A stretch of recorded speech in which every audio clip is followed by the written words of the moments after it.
My name is Shannon Hutchison and my pronouns are she, her, and I am doing a video series around labels. And the reason that I started this was because I am part of the 2S LGBTQIA+ community, and I struggled for a long time to come out. What really held me back from wanting to come out was that I was scared that I would be defined by that label. But after I came out, I started to have deeper conversations with people around labels and how they are impacting them and how it's impacted them, and really wanting us to move the world together. So I think a way we can do that is through stories and through understanding.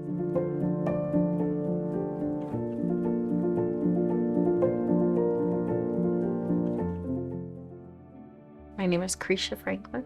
I am an educator, I am a mom, and I am just really someone who needs to see better in this world for my children because I've had them.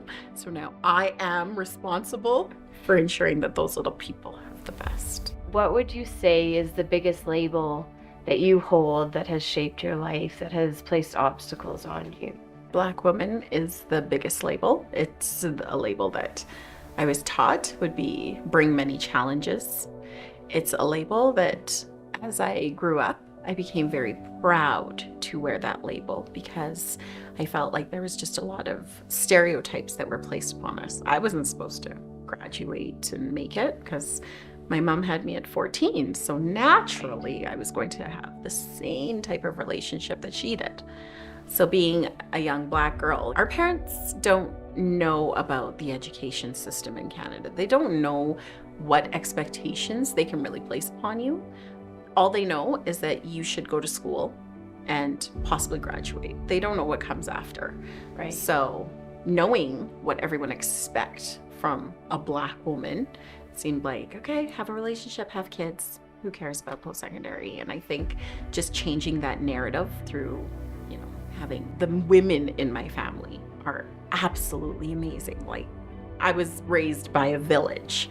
Just seeing their power and seeing that they didn't, although they wouldn't be, by society standards, maybe be considered as successful, they steered me in the direction of being successful.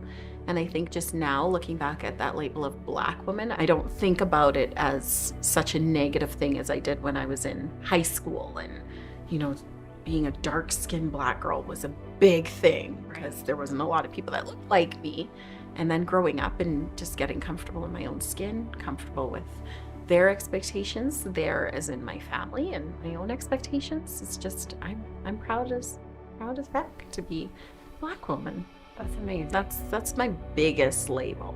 Yeah. It always comes back to color and race in my life. What you said, I absolutely love, because I think a lot of times, and we can only obviously talk, like, my perspective is just from me, not for the community, right? But for me, that, like, my label of lesbian, which I don't even still use, yeah. But I hated it. I hated having that. And Yeah. But that struggle, and then getting to a place, I'm like, oh my gosh, that's my strength, is having that empathy. Absolutely. Having to get to a place where I got behind myself. But I think I'm hoping too, through this series, like, people will see, like, yeah, that label holds a lot of power, and but it can in both ways, right?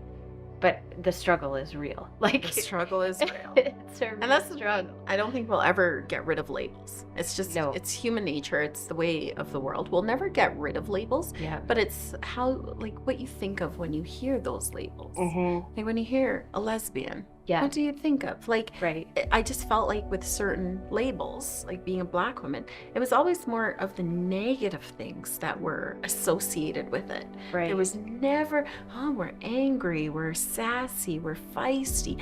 It was never, and whether those things were being said from a positive point of view, Right. like, I grew up with people saying things like, oh, you're well spoken for a black girl. Right. And that was meant to be a compliment. Right. Very similar to, oh, you're pretty for a dark-skinned girl. All through high school, I was like, so am I pretty compared to white girls? Because I couldn't figure it out.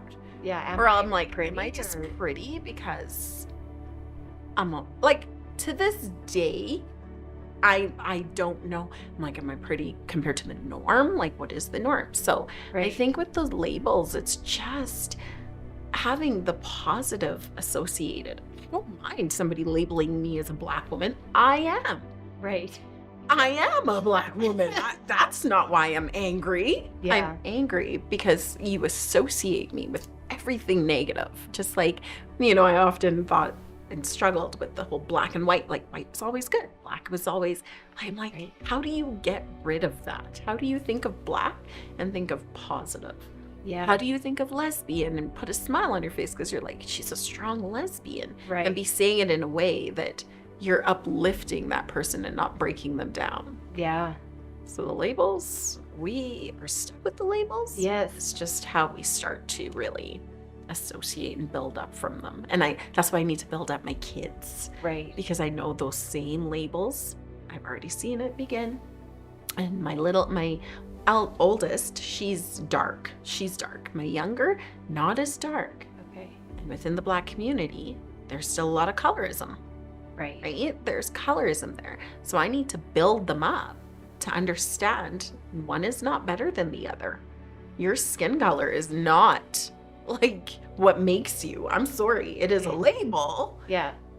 But it's not who you are. So that's like bringing it back to the whole label. There's so much working with that one label in so many parts of my life that it's not going to go away, but how it's starting to make me feel. Yeah. And I love what you said about our brains see something and it labels it, like just like there's a chair and there's like a light and she's Black and I'm white, but you're so right. It is becoming aware of, but what do I tie with those things? So when I see a Black man, what am I tying with that, right? Versus getting rid of the fact that that's what you have seen. Exactly. Yeah. Which is, it's a big task. Good luck. You're starting to break down this, and you're giving us you're giving us an avenue to actually look at those labels, and maybe people will have to look at themselves and say, oh yeah, and maybe just change the way they're labeling each other. That would make huge impact. I guess people's perception and stuff is to bring awareness to it is a big thing. I think for people to kind of get out of their comfort zone and absolutely and meet people, because if you only know one person, then you tie everything to that. Yeah. And so often our media it's getting a little bit better. Representation is improving. Like it's got a ways to go, but I have seen improvements, and that makes such a difference. Absolutely. I think. But yeah, are there any ways that you really think of that you think could empower people? I think encouraging people to get involved. Yeah. I think really encouraging people to, invite them into your space, invite them into a space where, different things are being celebrated, different people are being celebrated. I'm on the big Loretta Ross kick right now. But one thing that she's saying is a lot of times we're attacking the wrong people. So she said, she gave the example, and I am guilty of judging, guilty of, right? But that's why I'm loving this. But she was saying during like Black Lives Matter, when everyone was putting the black symbol like on their Facebook and Instagram. Yeah. And she said, and people started to attack those people. Like, what reading have you done? What have you done? Right? And I'm guilty. I had some of those thoughts. And like, what action have you actually taken? Is this just for show? But she checked me when she said, they aren't on the wrong side. Yeah. She's like, a KKK member is not putting up. So why are we attacking them and them? And I'm like, oh my gosh. And she was just saying, we waste so much of our energy. Like, you didn't do this right. You didn't use the right language. You didn't say, right, my pain's worse than your pain. And I'm like, oh, that's so true. Like, anyway, that's checked me a bunch. Yeah, I'm like, okay. It's true. Yeah. It's on a different level. Society's cruel sometimes, but it is the reality. Can you describe a time where being a Black woman that was really hard for you, if you're comfortable sharing that? So I went to Mount Royal College. I went there and I was doing my early childcare diploma. I always knew I wanted to work with kids. And then I was working at the Mount Royal Childcare Center because it was an opportunity. I was like, great, you know, it'll look good on my resume. I'm working with kids. And then I worked there and it was like preschool and it was predominantly white. But then this mom came up to me and she was in the line. She came up to me, stopped right at the cash and she was like, oh my God, like Miss Gibson, because Gibson was my maiden name. And she's like, I'm so happy with how this year went. And I was like, oh, that's good. Like, we're making conversation. This is great. And she's like, I honestly didn't know how her daughter would have responded to me because she's never had a Black teacher before. So she kind of said, I didn't know how blank would have responded to you. I was so scared. I was so nervous. And she just absolutely loves you. Brings me back, rewind to that whole, you're pretty for a Black girl. Right. Oh my gosh, like when will I get the authentic sense of gratitude from people around me? Like when will I get the authentic acknowledgement for that is not based on, I'm just a good teacher, I'm a good person. Like, of course your kid is happy. Right. Why is it because you were scared because I was Black? Like, What made you think that it would have went any differently? And at that point, I had a firm belief that kids didn't see color. It was how they were brought up, like around them. And nobody couldn't tell me that any of those kids would have ever been scared of me because I was Black. And then I had to start thinking, because then it really changed like the type of settings I wanted to work in. It changed the type of people, like, what are you really thinking about me? And just those comments, like that's when, you know I'm Black. I dealt with labels about being Black. Yes. But at that moment, I was like, this Black thing is really, this is going to be hard. Because then you think, how do you get into the school system? How am I going to become a teacher? My mom wasn't a teacher and her mom a teacher. And like, there was not that generational connection that I found at that time. I'm the first generation graduate in my family. You know what I mean? So at that point, it's just like, you doubt yourself and you doubt what your potential, right? You really doubt your potential when people really highlight certain things. I think at that point was probably the hardest.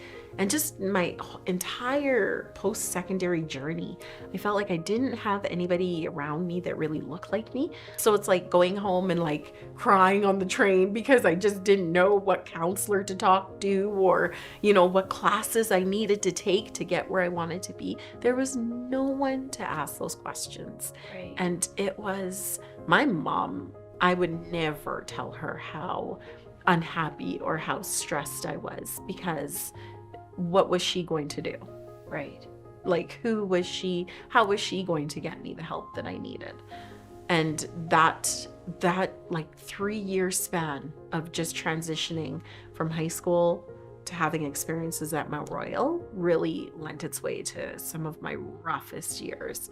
And it's just because I was feeling something. Nowadays, they'd probably diagnose it with anxiety or depression. But back then, there wasn't that. And it was trying to find a way when at every point somebody throws up that backhanded compliment, like that always left me questioning, because I've always felt like, no, I want to be more, I want to do more, but those compliments really just keep you down. And none of my professors were Black, none of my counselors, so they could, how am I going to say, I feel like this, I don't know where I'm going. It just didn't feel like it was something that needed to talk about. Kind of brings it back to what you said before about people seeing the label and then making assumptions.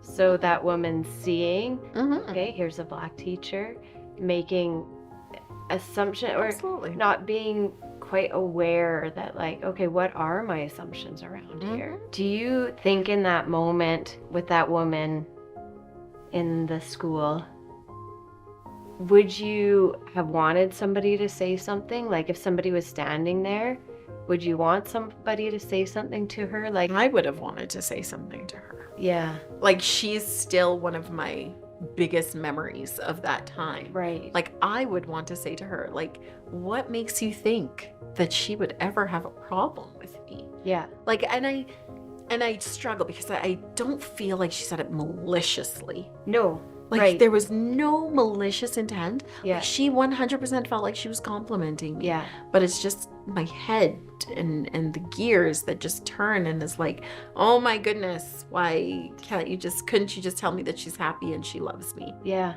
Let that be the end of the conversation. Totally. Because I felt like here comes race again. Yeah. I'm like really glad you brought this up because I think you're right. I don't think it was malicious. No. But at the same time, somebody watching this Yeah. can check themselves. Like if an ally was there in the situation, seeing that you didn't have a voice, would that have felt good for somebody to step in? Yeah. Yes. For someone to step in and say that. Yeah. Because then you would have felt like you're supported. And that's not something that I felt in those years. Right. Support was not, it was not existent. It was, you gotta keep your head up. That's when I had to apply the Black women labels and not fall, not break, be strong, be firm. Like, right. Those were all things that I had to make sure I tapped into. So sometimes those labels just, you have to use what you got. Yeah. Just to make it, because you'll feel broken. Yeah. And I felt broken and I was like, oh, I wasn't used to that. I wasn't used to that. It feels like so much like you were like an island. Like Yeah. you came from a village and in that you were just... This is, I think, why I'm going out of my way to make sure I don't stay silent. Like, I'm making sure that when my girls tell me something, I'm digging deeper and I'm finding out how to start that conversation. Yeah. And it's not just about being a mama bear. It's about, no, we're gonna fix this world now. Yeah. Like, we gonna do something, because I can't just sit back and let everybody have those situations where they question their own like strength and how good they are at something because somebody needs to apply a label to them. Can you think of a time in your life when somebody came like as an ally? My mentor teacher. My first mentor teacher, like when I did my practicum, if it wasn't for her, I wouldn't have the job that I have now. I would not have made it on the board. And she took a chance and she thought, you are amazing. And to hear someone who did not look like me say that and not attach, you're amazing for a young Black girl. Right. Like, there was none of that. It was just all based on the skills that I had going in there as, a teacher. And she really believed in me. And reaching out to her, honestly, if I didn't know or have her, I strongly believe I would be still trying to navigate the channels through this. Yeah. All about who I knew at that time. And she was the right person. Amazing. She was my ally. That's cool. What a better way to be an ally. Right. Take a chance. Listen to them. Take a chance. Get them involved in what you're doing. Yeah. And that's where the whole inviting in. You've invited me into your space. You're taking a chance that what I'll bring to the table is something valuable for you. That means that, like, that's my heart. I've always had allies in my family. Like I said, strong familial connections. Yeah. So having somebody from the outside take that chance and Right. Extend the hand and see you for you. Yeah. At what point, this is from my curiosity, at what point did you feel a shift from that label being heavy and restrictive to like, I'm proud of this? I think, and it wasn't like very long ago, but it's as I started to get comfortable in my own skin. Because even being a teacher the first couple of years, everyone was better than me. In my mind, like the people that I was meeting, it was so intimidating. I was always intimidated. And the feeling that I'm just not good enough, like that feeling was, I don't know, it was very deeply rooted.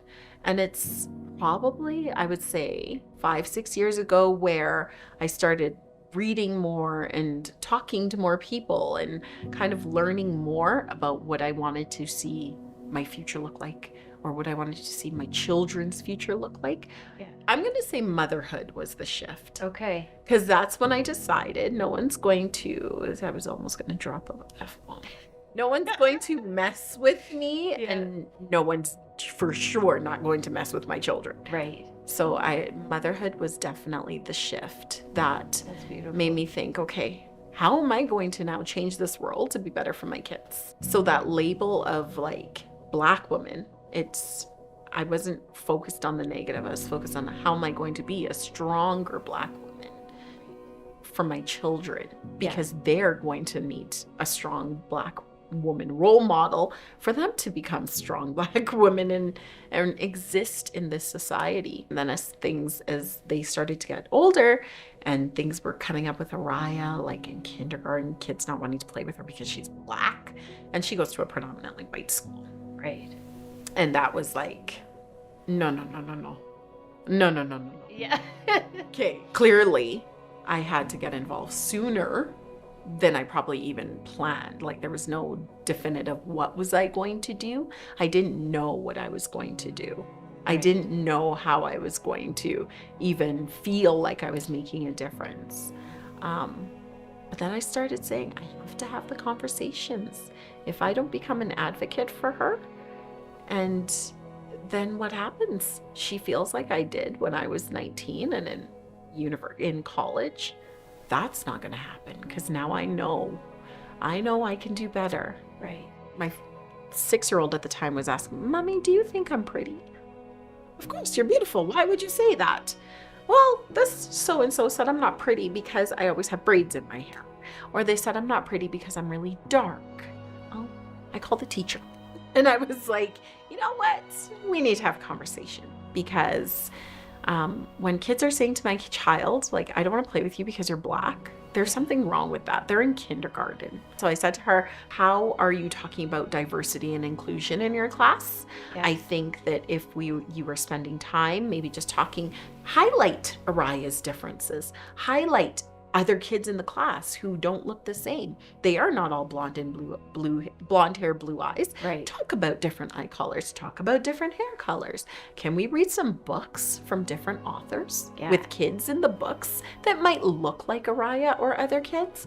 So I was basically teaching this teacher how to be okay with highlighting the differences and talking about the diversity in her classroom. And I know my kid is only 5 and kids will be kids, but that's how it starts. The minute that came out of that kid's mouth, it has so much more to it than just like, I don't like you. Yeah. Like, there is levels and layers that need to be looked at and addressed. So it's just like, have those tough conversations. Sometimes you just have to take a step back and say, okay, looking from their lens, what's happening? There's not a lot of kids, that look like this child. They probably don't have a lot of conversations with their families. The thing with my child is we have conversations, because I have to prepare her for the Black woman label that she's already going through, in a sense, right?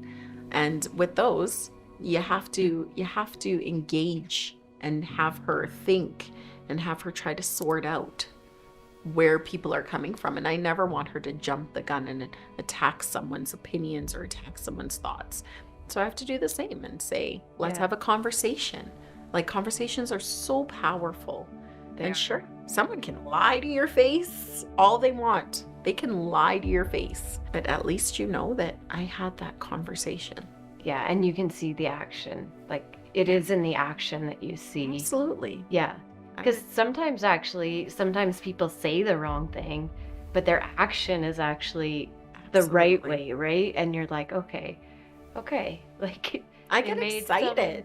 Mistakes with their words. I get excited when people make a mistake and say, oh, yeah, that was dumb. Let me try that again. Yes. And you're like, yes.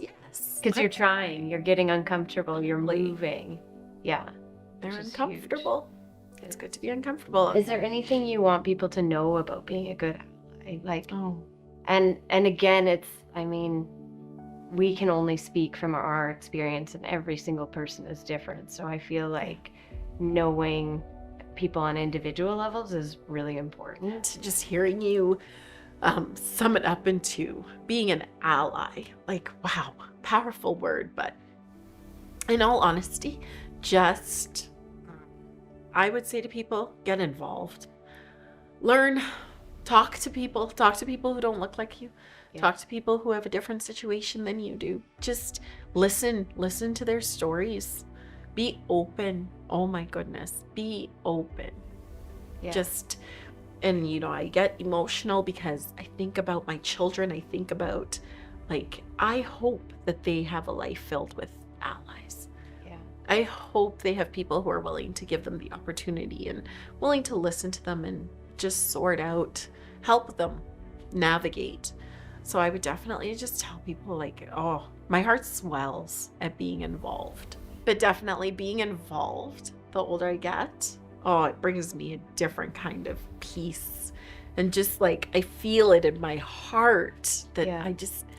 I want people to just understand that there's so many different ways that we can work together. So to be an ally is just to listen. And if we could all just listen and take some Mhm. action, Mm-hmm. what a better world it would be.